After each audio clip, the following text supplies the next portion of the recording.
July 4th, 501 CE.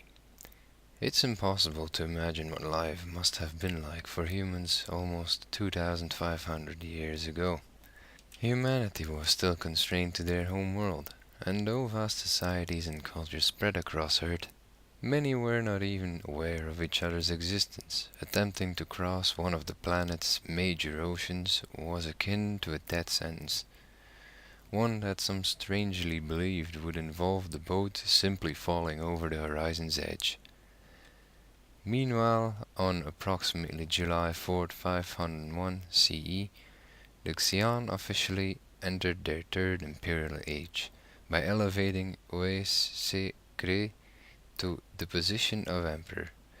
The coronation of Uese was a historic event and cause for great celebration across the Xian Empire, which had already expanded to many planets and systems.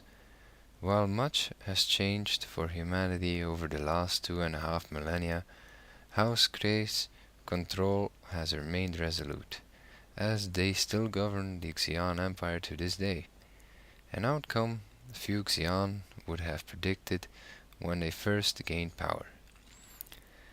The Third Imperial Age pulled the Xian out of particularly tumultuous time in their vast history. The species had been locked into nearly 800 years' engagement with the Kritak, a conflict that we come to know as the Spirit Wars. To make matters worse, the species had been without an emperor for almost 90 years prior to Oesekre's coronation. This period began during the Spirit Wars in 212 CE, when an expertly planned and executed Kritak attack targeted the reigning Emperor Xio and her house. Timed to coincidence with an important family celebration in honor of Yase Xio, the house's great matriarch and first emperor, the Kritak's orbital bombardment of the Xio estate was executed with shocking devastation, leaving nothing but a massive crater behind. Then the Kritak activated dozens of strike forces around the Xian Empire, systematically targeting any location with a remaining member of the Xio's family. When the dust had settled, countless innocent Xian had died, but the Kritak's plan had succeeded. The entire Xio line had been eliminated, and their house's reign of 1,735 years was over. The Xian's second imperial age had been brought to a brutal and decisive end. The eradication of Xio's house unleashed chaos across Xian society, earning that period an ominous title roughly translated as the Dark. Those in the bureaucratic class tried to keep the government functioning, but struggled to do so without an emperor and royal family dictating an overarching policy. The Xian war strategy also suffered from the leadership vacuum, as the imperial house controls the military just as directly as it does the government. Instead of a clear vision, powerful Xian houses feuded and political factions formed. Some argued that retribution against the Kritak was necessary, while others claimed it was time to discuss peace. Various houses acted unilaterally, with some trying to broker deals as others started secretly arming themselves. Similarly, rampant inter-house conflicts had demonstrated the need for a single ruling family during the Great Divide, triggering the formation of the First Imperial Dynasty.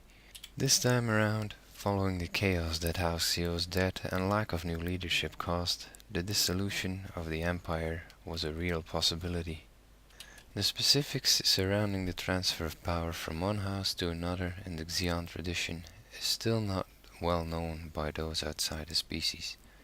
What little is understood is that part of the process involves searching for certain genetic markers that only the new emperor will carry.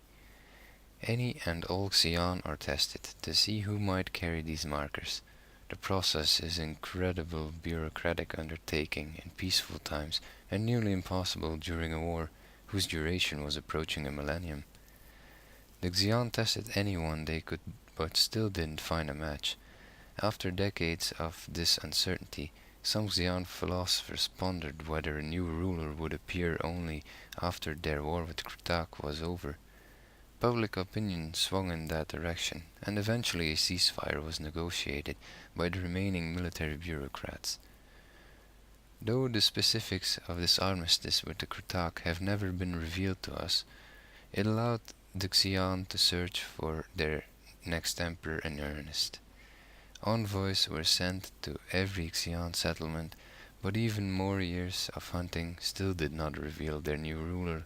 Some began to wonder if the Xian were doomed to remain ungoverned. Meanwhile, powerful houses grew concerned that they might lose everything if a new emperor weren't found. Divisions between houses grew deeper, and the threat of another brutal civil war was all but certain. Though there have been rumors that the Grace House ascending to power was no mere coincidence. The official story, however, is that Oeo Sekre was tested for the imperial markers shortly after being born and proclaimed to be the new emperor not long after. Some Xian welcomed the coronation of an infant as a blessed sign of the start of the Third Imperial Age.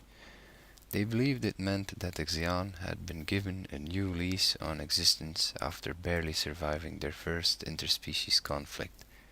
Others noted that the new emperor being born into a powerful family was a bit convenient. It was under these circumstances that an infant named Oeo Sekre was proclaimed the new Xian emperor on July 4, 500 CE. Family matriarch It Sekre was given provisional power until Oeo was of age. Raised to be a ruler, Oeo Sekre eventually ascended to the throne with a quiet confidence and immediately instituted a number of sweeping changes. She strengthened settlements and military fortifications in systems connected to Krutaks.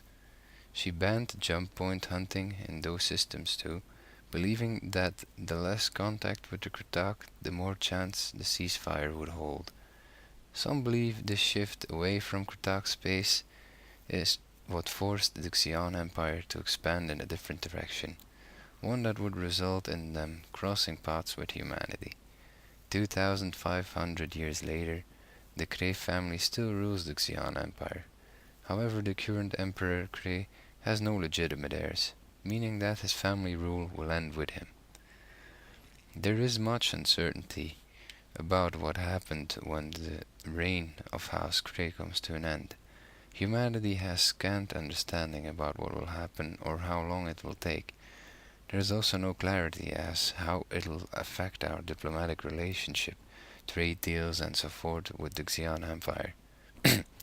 For now, all we can do is reflect back on what we know about the last time the Xian had a political transfer of power.